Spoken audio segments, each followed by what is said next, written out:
Regardons ensemble tout de suite les titres de ce nouveau journal. Plus de 73 pays touchés dans le monde par le coronavirus. La Côte d'Ivoire réagit vite face à la propagation de la maladie et renforce le dispositif de riposte déjà en place. Le ministre de la Santé et de l'Hygiène publique, le Dr Janaka Ouele, a rencontré hier les directeurs régionaux et départementaux de la santé.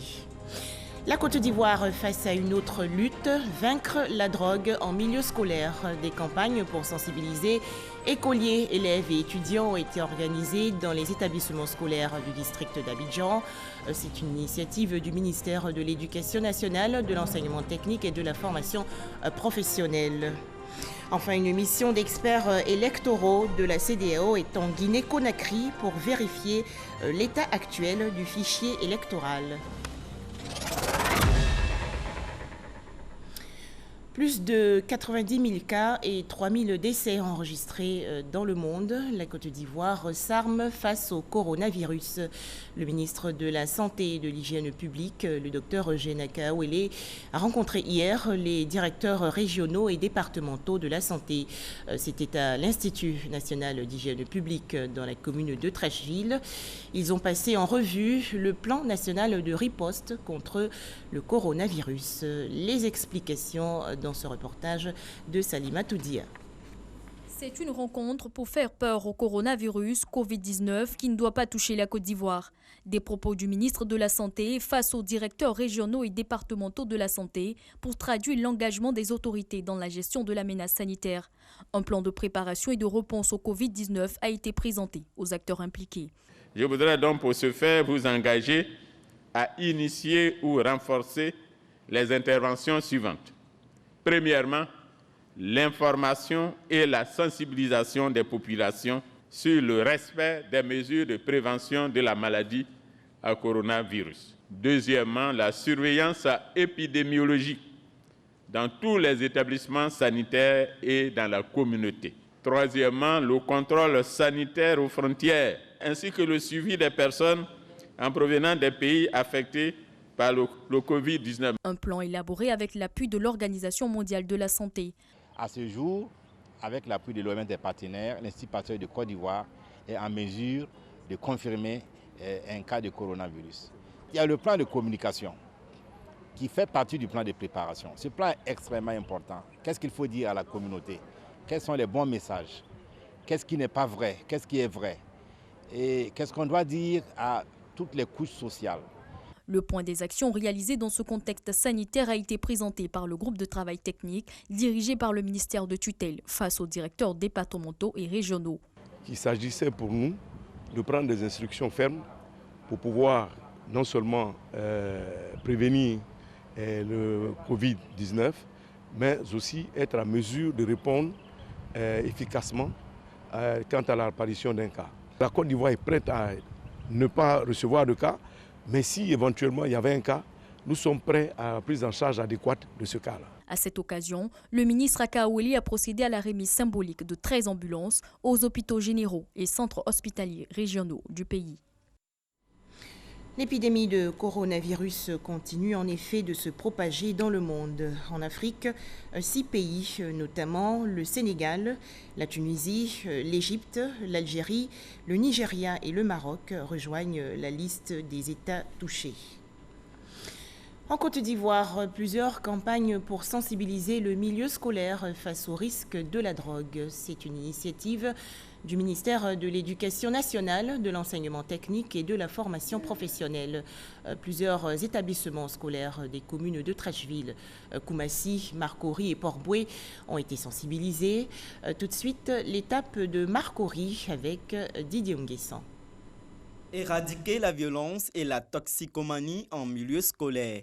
C'est l'objectif de cette campagne de prévention et d'accompagnement pour la non-consommation de la drogue et autres stupéfiants en milieu scolaire initiée par la direction régionale Abidjan 2. Nous avons jugé opportun que les encadreurs de nos structures puissent avoir l'information juste sur la consommation des stupéfiants, les types de stupéfiants qui existent, les méthodes pour s'en sortir, les centres de désintoxication qui existent, pour mieux encadrer nos enfants. pour anticiper dans l'action et appuyer correctement la cellule antidrogue du ministère de la Sécurité. La drogue est un fléau qui fait des ravages donc, en milieu scolaire. Nous-mêmes, en tant que parents, mais aussi acteurs politiques, nous devons nous engager aux côtés donc, des acteurs de l'éducation pour lutter contre ce fléau. Et en venant ce matin, c'est vraiment donc, de montrer que je suis engagé aux côtés de tous ces acteurs pour que nos enfants ne s'adonnent plus à ces fléaux qui mettent en péril leur vie. Le personnel enseignant et d'encadrement des communes d'Abidjan Sud verra ses capacités renforcées, tandis que les élèves et parents d'élèves seront sensibilisés sur les risques de consommation de drogue. Lancée le 15 janvier dernier au lycée moderne de Trècheville, cette campagne a déjà permis de former 200 personnes. L'État ivoirien et l'Agence française de développement, l'AFD, ont procédé hier à Abidjan à la revue sectorielle des projets liés au contrat de désendettement et de développement pour l'année 2019. Visible satisfaction des deux côtés. En effet, le taux d'exécution de ces projets s'élève à 84%. Le point avec Lanciné Bakayoko. Les 7 principaux domaines inscrits au CDD sont l'agriculture et la biodiversité, les infrastructures de transport, l'éducation, la santé, l'eau et l'assainissement, la sécurité, la justice et l'état de droit. Pour cette année 2019, un peu plus de 84% des projets ont été exécutés. Des performances louables qui peuvent néanmoins être améliorées avec des réformes intégrant un meilleur ciblage des projets ainsi qu'une maîtrise efficiente des délais d'exécution. La mise en place de la réforme budgétaire qui permet de passer des logiques fondées sur les moyens à une logique axée sur les résultats sur un horizon élargi à 3 ans est un véritable atout pour la CDD. Elle responsabilise les ministères techniques, acteurs en charge des programmes et donne de la profondeur de champ avec une planification à 3 ans qui ainsi rejoint la prévisibilité des ressources du CDD. La réforme communautaire liée au régime de gestion en mode budget-programme devient donc une opportunité, un impératif auquel doivent faire face tous les acteurs en charge de la dépense publique. Dans le même sens, des sessions de formation devraient être organisées rapidement par l'Autorité nationale de régulation des marchés publics et la direction des marchés publics sur le nouveau code des marchés publics au profit des agents du CDD intervenant dans le circuit de passation des marchés publics. Pour 2020, les exigences du CDD sont encore plus fortes à divers égards. D'abord, 2020 marque la fin de la période de programmation du Plan national de développement 2016-2020. 2020 est l'année d'achèvement du montant de la dette traitée au titre des 2 premiers contrats de désendettement et de développement. 2020 est une année électorale qui impose à chacun des acteurs concernés de réaliser toutes les ambitions du président de la République dans son secteur au profit de nos populations. À ce jour, le taux de mise à disposition effective des ressources affectées aux différents projets du CDD est de 86% avec un décaissement d'environ 88%. Ces décaissements correspondent à 762 milliards de francs CFA, paiements effectués au profit des entreprises contractantes. Autre actualité nationale, les magistrats et agents vérificateurs de la Cour des comptes renforcent leurs capacités professionnelles. Ils ont participé récemment à un séminaire dans la commune de Cocody, au centre des travaux, les nouvelles normes du système comptable ouest-africain, le SISCOA. Les explications de Francis Boifo. La Cour des comptes contrôle l'État et les structures publiques. C'est un acteur important dans la gestion des finances publiques. En d'autres termes, partout où il y a de l'argent public, la Cour des comptes doit vérifier, doit s'assurer que cet argent a été dépensé selon les règles définies. Un séminaire de 5 jours est organisé à l'attention de 29 magistrats et 19 agents vérificateurs. Objectif, renforcer leurs connaissances sur les normes SISCOA. Le nouveau système procède d'une logique de tenue et de présentation des comptes de l'État selon une vision aussi proche des entreprises et des standards internationaux. Il permet de prendre en considération les risques potentiels, les opérations à rattacher, les charges futures ainsi que les engagements hors bilan. Il importe donc que les magistrats et vérificateurs de la Cour des comptes, chargés du contrôle et de la certification des comptes de l'État, soient dotés d'outils permettant de mieux appréhender aussi bien le référentiel des normes SYSCOA de la comptabilité privée que celui des normes applicables à la comptabilité générale de l'État. Cette formation sur le renforcement des capacités des magistrats et agents vérificateurs de la Cour des comptes est financée par la Banque africaine de développement, BAD, et l'État de Côte d'Ivoire. Elle s'inscrit dans la mise en œuvre du projet d'appui à la gestion économique et financière. La Côte d'Ivoire a obtenu récemment une décision favorable pour la demande d'extension de sa souveraineté sur le sol et le sous-sol de son espace marin sur près de 14 660 km². Cette décision émane de la Commission des limites du plateau continental, structure rattachée à l'Organisation des Nations Unies. Le point tout de suite avec Francis Boifo. C'est une victoire pour la Côte d'Ivoire. Le pays a récemment obtenu 14 660 km² de fonds marins. Les négociations entre la Commission des limites du plateau continental de l'ONU aux États-Unis d'Amérique et l'État ivoirien ont duré 4 ans. Le médiateur de la République et sa délégation ont participé à 25 réunions. Très fastidieux, mais au bout du compte, le sourire. 14 660 km² d'espace maritime de plus. Ceci permet à la Côte d'Ivoire d'avoir le droit exclusif des ressources minières, halieutiques et végétales dans cette zone, de constituer en quelque sorte un fonds de souveraineté pour les générations futures. Le médiateur de la République a traduit sa reconnaissance au président Alassane Ouattara ainsi qu'au Premier ministre Amadou Gon Coulibaly pour leur implication dans la conduite de ce dossier d'extension du fonds marin. Rappelons que ce dossier est différent de celui traité entre la Côte d'Ivoire et le Ghana.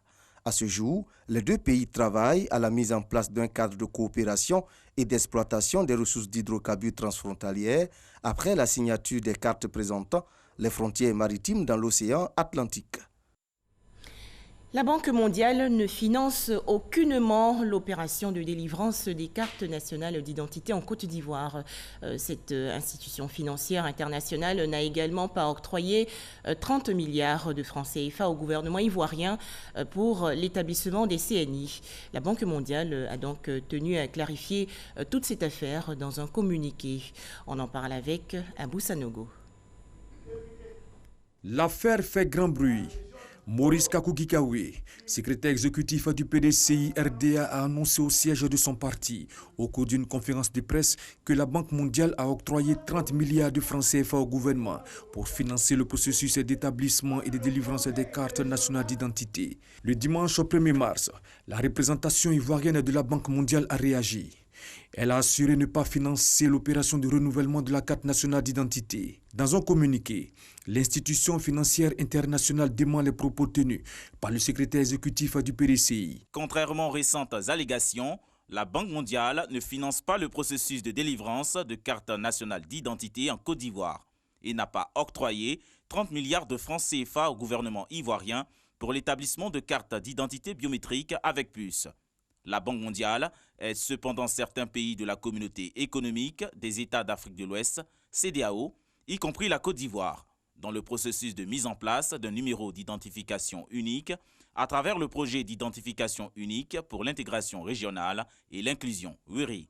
Par ailleurs, l'ONESI, l'Office national de l'état civil et de l'identification en Côte d'Ivoire, tient à rassurer la population et fait savoir que l'opération a commencé et les pétitionnaires qui le désirent peuvent se diriger vers les centres les plus proches.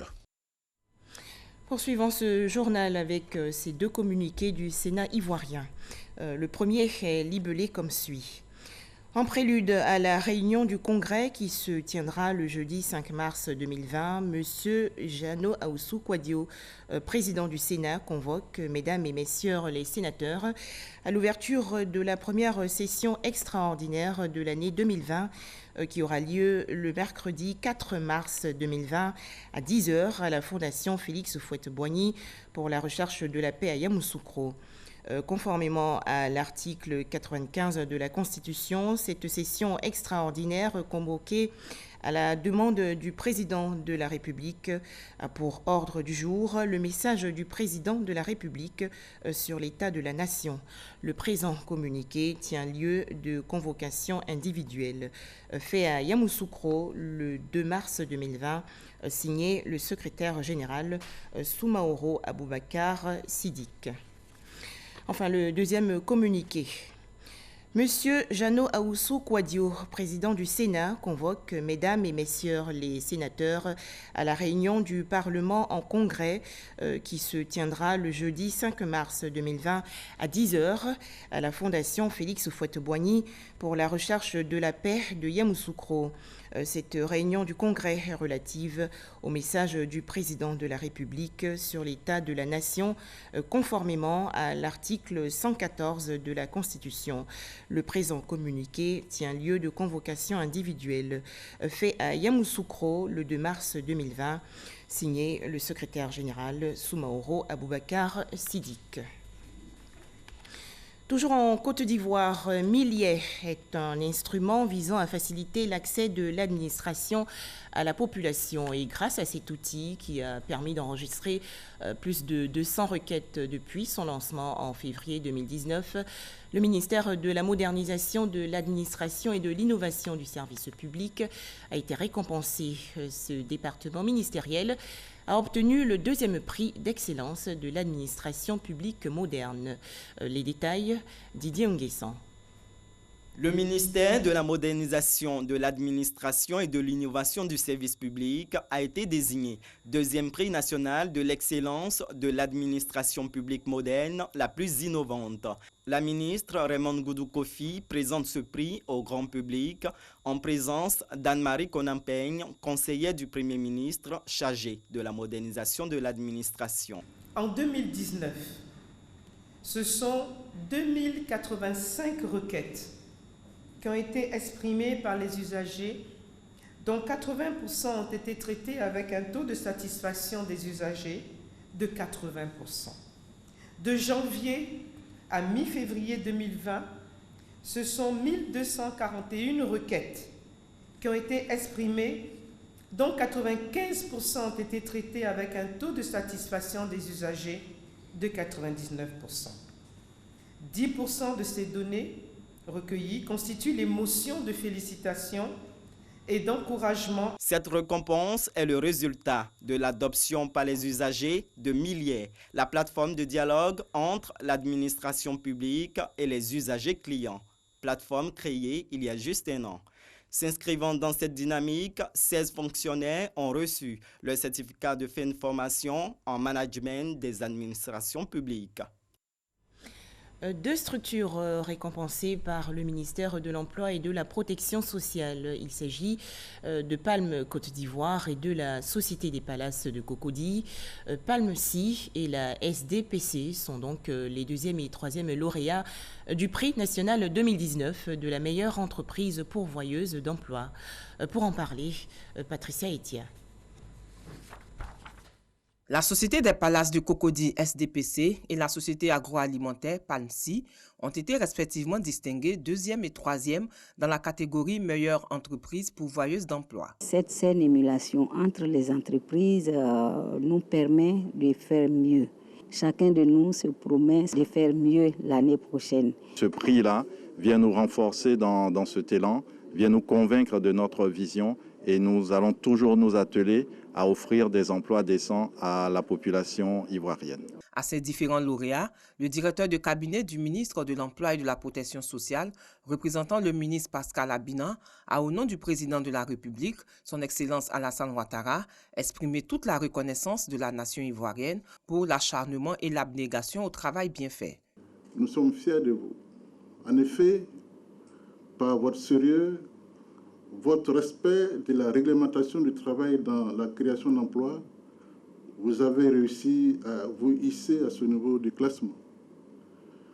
J'ose espérer que pour l'année 2020 et pour les années à venir, vous réussirez à ravir la palme d'or du prix de la meilleure entreprise pourvoyeuse d'emploi. La présente cérémonie est la suite de celle organisée par la présidence de la République à l'occasion de la Journée nationale d'excellence au cours de laquelle les premiers lauréats de chaque prix ont été distingués.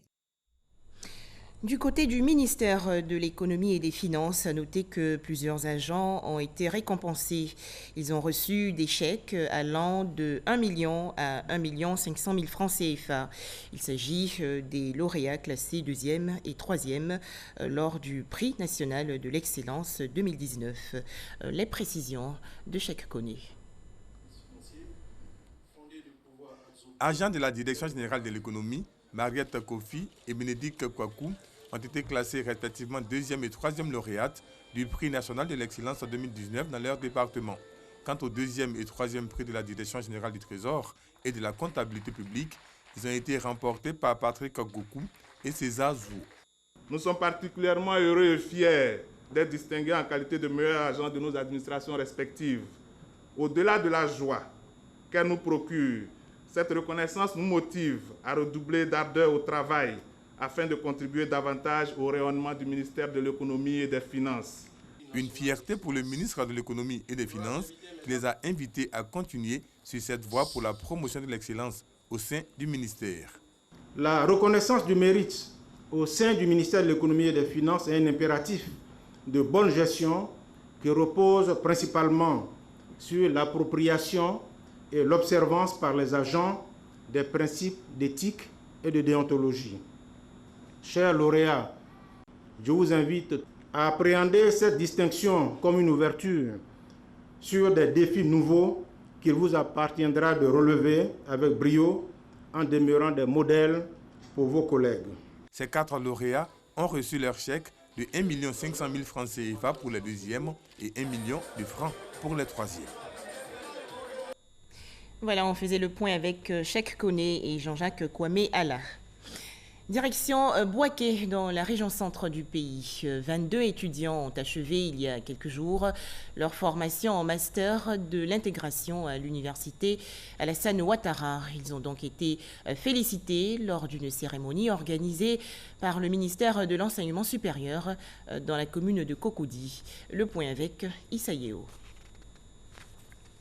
Donner une connaissance pointue aux praticiens de l'intégration dans la sous-région. C'est ce à quoi répond l'instauration des masters de l'intégration africaine à l'université Alassane Ouattara de Bouaké. La première promotion, une vingtaine, vient de finir sa formation. Quand nous apprenions la mise en marche de ce projet-là, nous étions sceptiques parce que vous savez que pour le commun des mortels, l'intégration n'est pas vraiment bien perçue. Après cette expérience-là, je vous avoue que je suis un homme transformé. Un auditeur bien formé n'est pas formé seulement pour comprendre le fonctionnement économique de la CEDEAO, la législation de la CEDEAO, mais aussi sur ces questions brûlantes d'actualité que sont les conflits et la façon dont les États s'engagent à les comprendre. Tous les mécanismes, les textes doivent faire l'objet d'une attention particulière. Le master de l'intégration africaine vient combler un vide selon les initiateurs et le ministère de l'intégration africaine et des Ivoiriens de l'extérieur. Aujourd'hui, les bailleurs de fonds, tout le monde s'intéresse donc aux ensembles. Et il était important d'avoir des personnes capables donc, de traiter avec efficacité ces questions-là.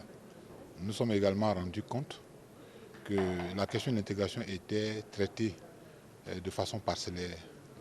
Elle était traitée sous l'angle juridique, elle était traitée sous l'angle économique, elle était traitée sous l'angle social. Or, pour traiter véritablement complètement cette question, ce qu'il faut, c'est une compétence pluridisciplinaire. Au ministère de l'intégration africaine, on s'est rendu compte que tous les cadres que nous utilisons n'avaient pas de formation académique bien structurée par rapport à ces grandes problématiques. Nous sommes dit qu'il y avait là un vide à combler. Et ce vide-là, c'était de regarder comment, de manière structurée et académique, en relation avec les thèmes du savoir que sont les universitaires, comment nous pouvons bâtir quelque chose de structuré où à la fois ceux qui pratiquent déjà l'intégration africaine et les jeunes universitaires qui veulent embrasser ce métier-là. Un chronogramme de mise en stage des étudiants a été établi de février à mai dans plusieurs structures et institutions répondant aux critères de l'intégration africaine. Quant aux soutenances, elles se feront au mois de juin 2020. Une caravane pour dire non à la violence pendant l'élection présidentielle de octobre prochain en Côte d'Ivoire. Cet événement a été lancé il y a quelques jours dans la commune du Plateau par le bureau des leaders d'opinion et la société civile. Ami Meïté et Herman Guivet. La stabilité et la paix de la Côte d'Ivoire, c'est le credo du bureau des leaders d'opinion de la société civile, le Burlax Côte d'Ivoire. L'ONG annonce qu'elle lancera une caravane pour la paix en juin prochain. L'idée, sensibiliser sur l'importance de cette valeur. Nous avons des représentants dans toute la Côte d'Ivoire. Nous allons rencontrer d'abord les guides religieux. Nous allons rencontrer ensuite les autorités coutumières, les leaders d'opinion. C'est ceux-là, c'est ceux qu'on appelle la voix porte. Parce qu'eux déjà même, ils ressemblent d'abord beaucoup d'hommes déjà. Au-delà de cette tournée en faveur de la paix, l'ONG distinguera également des personnalités du pays qui se sont démarqués par leurs bonnes œuvres. On a institué un prix spécial dénommé le prix spécial national Alassane Ouattara de l'oufoutisme pour reconnaître le travail colossal et des coups qu'il mène pour sortir au quotidien, pour permettre à la Côte d'Ivoire d'avancer. Le bureau des leaders d'opinion de la société civile est un regroupement d'une centaine d'associations et organisations non gouvernementales. Les acteurs œuvrent pour la paix, la cohésion sociale et l'acceptation de la diversité depuis 20 ans. Des images à présent, religion avec la célébration du 10e anniversaire du 2e synode africain. Plusieurs communautés catholiques ont participé à cette rencontre. Enfin, sachez que les anciens agents de la radiodiffusion télévision ivoirienne, la RTI, ont désormais une amicale. Cette association à but non lucratif qui a été créée le 22 février dernier va leur permettre de renforcer les liens déjà établis entre eux. Découvrons cette amicale avec Franck Quadio. Fait les beaux jours de la RTI, radio-télévision ivoirienne, des journalistes, des producteurs, des techniciens, des noms et visages connus et même des travailleurs de l'ombre. Aujourd'hui, à la retraite, ils s'unissent autour des facteurs d'entraide et de solidarité. C'est l'enjeu de la création de cette amicale, l'amicale des anciens de la RTI, 2A RTI. Aujourd'hui, je dirais que je suis vraiment contente. Contente parce que tous ces anciens-là ne seront pas oubliés, ne seront pas laissés pour compte. Une occasion pour nous de nous entraider, une occasion pour nous retrouver, une occasion pour nous, pour dire aux jeunes que nous ne sommes pas morts, que nous puissions toujours vivre, nous puissions toujours être à leur côté, leur donner des conseils pour aller de l'avant. Et pour réussir le pari, il faut se doter de textes fondateurs, une assemblée générale élective donc, qui se tiendra le 26 mars prochain. Évidemment, quand vient le temps de faire valoir ses droits à la retraite, se dresse devant le travailleur le mur de la solitude, parfois même de la réclusion. Le désir de perpétuation de ces liens tissés a été donc le levier de création de ce cercle d'amitié, de solidarité agissante qu'est l'amicale des anciens de la RTI. Les anciens de la RTI n'ont pas manqué de saluer le directeur général de la radio-télévision ivoirienne, Fousseni Dambélé, pour son implication dans la réussite de la création de cette fêtière naissante. Je vous l'annonçais dans les titres, une mission de haut niveau composée d'experts électoraux de la communauté économique des États de l'Afrique de l'Ouest est en Guinée-Conakry. Cette délégation doit appuyer les organes de gestion des élections pour vérifier l'état actuel du fichier électoral guinéen contesté par les partis d'opposition. Enfin, l'actualité au Cameroun, plus d'une dizaine de personnes ont été tuées le 29 février dernier lors d'une opération militaire en zone anglophone dans la région du Nord-Ouest. L'armée camerounaise parle d'une offensive contre des combattants séparatistes anglophones. Les organisations non gouvernementales, de leur côté, parlent de victimes civiles. Merci de nous avoir suivis.